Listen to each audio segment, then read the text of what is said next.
Hello students, आज मैं आपके साथ डिस्कस करने वाला हूँ एसएससी सीएचएसएल ने जो नोटिफिकेशन निकाला है उसके रिगार्डिंग बात करेंगे। So without wasting a time सीधे उस पर आ जाते हैं मुद्दे पे, और जो चीज़ें जो पॉइंट्स हैं, जो इंपॉर्टेंट पॉइंट्स हैं वो हम यहाँ पे डिस्कस करेंगे। ठीक है, बाकी नोटिफिकेशन तो वो जो एनेक्स्चर होता है वो काफ़ी बड़ा होता है, उसमें जो इंपॉर्टेंट पॉइंट्स हैं उन पे हम इस वीडियो में डिस्कशन करने वाले हैं। तो फॉर्म निकला है, पोस्टेज अनाउंस हुई हैं। तो सबसे पहले जो स्टूडेंट जानना चाहते होते हैं कि डेट्स कब से कब तक हम इस एग्जाम को, इस फॉर्म को फिल कर सकते हैं। तो डेट फॉर सबमिशन आप देख पा रहे हैं 6 दिसंबर 22 से लेकर 4 जनवरी यानी जो नेक्स्ट ईयर लग जाएगा अगले महीने 2023, वहां तक आप भर सकते हैं। ठीक है, ऑनलाइन एप्लीकेशन 4 तारीख को रात के 11 बजे 23 जो 24 घंटे की क्लॉक है उसके हिसाब से 23, सो 11 PM डिनोट कर रहा है। ठीक है, ये तो बेसिक चीज़ें आप जानते ही हैं। तो वेट ना करें कि भाई हम 4 जनवरी तक जाएं, तो कोशिश करें 2022 में ही फिल कर दें, यानी आखिरी 3-4 दिन जो नेक्स्ट ईयर के भी हैं। तो आखिरी दिनों में वेबसाइट्स कई बार हैवी हो जाती है, कई बार सर्वर पे लोड ज़्यादा होता है, तो फॉर्म सबमिशन में दिक्कत आती है। तो जल्दी फिल कर देंगे, so it would be an ideal. ठीक है, तो इसी तरह से जो चालान प्रिंट करने की जो डेट है वो है 6 जनवरी तक। ठीक है, जो आप प्रिंट कर सकते हैं।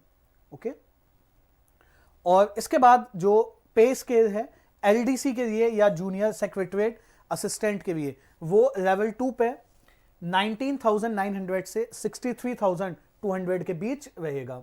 और इसके बाद जो बाकी के जो पे स्केल्स हैं डीईओ डेटा एंट्री ऑपरेटर के लिए, वो आप देख पा रहे हैं 25,500 से 81,100, एंड 29,200 से लेवल 5 में जो आएंगे 92,300। And similar data entry operator grade A, तो पे स्केल 4 के हिसाब से 25,500 से 81,100 तक। ठीक है, चलिए टेंटेटिव वैकेंसीज जो उन्होंने बताई हैं वो अप्रोक्सीमेट 4500 हैं। तो डेट जो है 6 दिसंबर से लेकर 4 जनवरी, पहला पॉइंट जो आपको याद रखना है। और दूसरा जो टेंटेटिव डेट्स हैं वो 4500 है, क्योंकि पे स्केल से अभी इतना आपको मतलब नहीं होगा कि अभी उस चीज के रिगार्डिंग ना सोचें। ठीक है, इसके बाद जो थर्ड जो चीज आती है नेशनलिटी, तो मैक्सिमम कैंडिडेट जो आप देख रहे हैं वो इंडिया के ही होंगे। सो उसमें वहां पे बताया भी है कि candidate must have a citizen of India, Nepal और भूटान। उसके आगे भी जो है मैक्सिमम जो इंडिया के ही होंगे, तो उसमें कितना कोई इश्यू नहीं आना है। एज का जो क्राइटेरिया है जनरली जो यहाँ पे जो आप मैक्सिमम जो आप देख पा रहे हैं 18 से 27 के कॉरिडोर में होने चाहिए। उसमें स्पेशली मेंशन है 1/1/2022, 1/1/2022 को जो डेट है, 1/1/2022 को जो डेट है वो होनी चाहिए, मतलब जो मेजर की जाएगी। और 2/1/1995 से 1/1/2004 के बीच वाले ही कैंडिडेट्स फिल कर पाएंगे। ठीक है, उसके बाद रिलैक्सेशन है SC/ST 5 ईयर्स। ठीक है, और बाकी जो डिफरेंट कैटेगरीज हैं, OBC 3 है, PWBD अनरिजर्व्ड यहां 10 साल, 13 साल, 15 साल। तो आप जिस भी अगर कैटेगरी में आते हैं, तो जो जनरल है उनके भी 18 से 27, और बाकी आप जिस कैटेगरी में आते हैं उसके हिसाब से आप देख रहे हैं। ठीक है जी, चलिए तो ये होगी एज की भी बात होगी हमारी। ठीक है, और जाहिर सी बात है आप जो भी क्राइटेरिया में या जिस एज में आते हैं, जो भी आपको चाहिए होता है उसके लिए फॉर्म आपको वो फिल करना पड़ता है। ठीक है, तो वो सब आपके पास होंगे, वो नहीं है तो वो बनवा लेंगे आप। ठीक है, अब आ जाते हैं जो क्वालिफिकेशन है।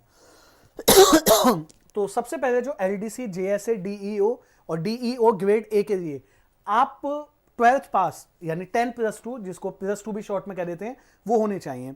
और जो कट ऑफ डेट है, यानी कि जो आपका फाइनल जो असेसमेंट, जो रिजल्ट है जो आपका 12th का, वो अनाउंस हो जाना चाहिए 4/1/2023 से पहले, यानी 4 जनवरी जो आखिरी डेट है फॉर्म को फिल करने की, उससे पहले आपके एग्जाम का रिजल्ट आ जाना चाहिए।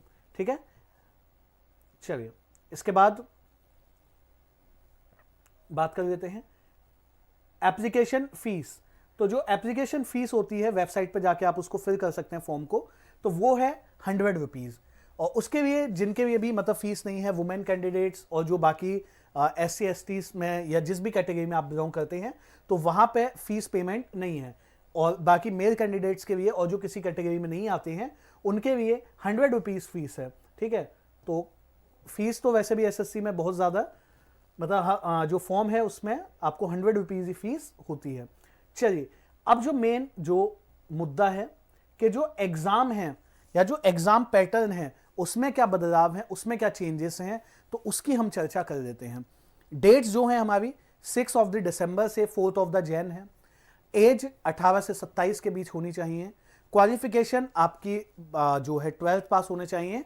आखिरी जो डेट है फॉर्म फिल करने की 4 जनवरी, उससे पहले जो फाइनल रिजल्ट है उससे पहले या उस दिन तक अनाउंस हो जाए। ठीक है, चलिए अब पेपर जो है टीयर 1 टीयर 2 दो फेजेस में होना है। यहां पे आप देख पा रहे हैं कंप्यूटर बेस्ड यानी जिसको आप शॉर्ट में सीबीटी कहते हैं वो होगा। ओके, अब यहां पे 4 सब्जेक्ट हैं, आप देख पा रहे हैं। इंग्लिश, उसके बाद GI, general intelligence, quantitative aptitude, general awareness. General intelligence यहां पे अगर आप इस शब्द से वाकिफ नहीं है तो रीजनिंग की वो बात कर रहा है। ठीक है, 25 क्वेश्चंस हैं, उसके बाद मैक्सिमम मार्क्स उसके आगे 50 हैं, यानी कि हर सवाल के लिए आपको 2 नंबर अवॉर्डेड हैं। टाइम कितना है? 60 मिनट है। ठीक है, ऑल 4 पार्ट्स के लिए, यानी कि ये कंपोजिट टाइमिंग है, सेक्शनल टाइमिंग नहीं है। और 20 मिनट एक्स्ट्रा मिलेंगे जो भी कैंडिडेट्स मतलब कैटेगरी में आते हैं इस क्राइटेरिया में, उसको आप आगे चल के 8.1 8.2 में देख पाएंगे। तो मेनली मतलब जो पीछे हम थे, तो English language 25 question 50 number, reasoning के भी, क्वांट के भी, और जनरल अवेयरनेस जिसको आप जीएस भी कहते हैं शॉर्ट में। ठीक है, और जो नेगेटिव मार्किंग है वो आधे नंबर की है, यानी एक सवाल के आपको 2 नंबर दिए गए हैं, उसका 1/4 25% का नेगेटिव है। अब सेक्शन 2 में यानी कि जो मेंस टीयर 2 जिसको आप जैसे भी कहें, मैथमेटिकल एबिलिटीज और रीजनिंग एंड जनरल इंटेलिजेंस 30-30 सवाल हैं और हर सवाल के यहां पे 3 नंबर हैं। ठीक है, सेक्शन 2 जो है मॉड्यूल जो है इंग्लिश एंड लैंग्वेज कॉम्प्रिहेंशन और जनरल अवेयरनेस, तो इंग्लिश के 40 और जनरल अवेयरनेस के यहां पे भी 20 सवाल, ये भी एक सवाल 3 नंबर का है। तो इसको करने के लिए आपको सेक्शन जो 1 है 2 घंटे मिलेंगे, 1 घंटा पहले फेज के लिए, 1 घंटा दूसरे के लिए। ठीक है, सेक्शन 3 जो है वो है कंप्यूटर नॉलेज, तो यहां पे क्या है 15 सवाल है और हर सवाल 3 नंबर का, तो 45 मार्क्स, इसके लिए 15 मिनट्स अवॉर्डेड है। अब जो सेशन 2 है जहां पे स्किल टेस्ट होगा, टाइपिंग टेस्ट होगा, वो आपको 15 मिनट का है, जो डीईओ की पोस्ट के लिए है, और जो एलडीसी और जेएसए है उसके लिए आपको 10 मिनट का वो टेस्ट है। ठीक है, वो बताएंगे कि भाई इतना पैरा आपने टाइप करना है एंड सो ऑन। ओके, तो यहां पे फिर उसने एम्फोसिस किया है कि मॉड्यूल 1 मॉड्यूल 2 मतलब जो टीयर 2 में सेशन 1 सेशन 2 में क्या होना है। ठीक है, जो हमने पीछे भी देखा भी है।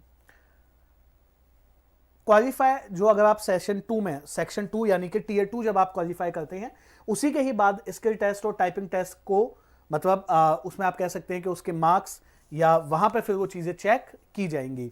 तो प्री यानी टीयर 1, उसके बाद टीयर 2 और फिर टाइपिंग टेस्ट। ठीक है, तो ये वो सारी चीजें थी जो आपको पता होनी चाहिए। ठीक है, उसके बाद उन्होंने सिलेबस वगैरह भी बताया हुआ है कि इंग्लिश में क्या क्या चीजें हैं।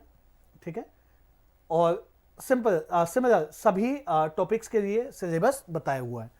तो इसके लिए आपने करना क्या है, आपने हमारी वेबसाइट को विजिट करना है, और अगर आप ऑनलाइन पढ़ना चाहते हैं तो ऑनलाइन बैचेस, रिकॉर्डेड लेक्चर्स भी आप ले सकते हैं, और अगर आप जिस सिटी में हमारा ऑफलाइन सेंटर है तो वहां भी विजिट कर सकते हैं। तो जो इंपॉर्टेंट पॉइंट्स हैं वो क्या है, 6 तारीख से 6 ऑफ द दिसंबर से 4 ऑफ द जैन के बीच फॉर्म फिल कर सकते हैं। ठीक है, सेकंड जो है कि जो एजुकेशनल क्वालिफिकेशन है वो 12th pass, 4 of the Jain तक रिजल्ट अनाउंस हो जाए। थर्ड जो पॉइंट है 18 से 27 जनरल एज का जो क्राइटेरिया है, बाकी अगर आप किसी कैटेगरी में आते हैं रिजर्व तो वो आप देख सकते हैं। फोर्थ टीयर 1 टीयर 2 में जो सब्जेक्ट्स है वो हमने देख लिए, डिस्कस कर लिए। ठीक है, चलिए इतना रखते हैं। That's it for the day, thank you.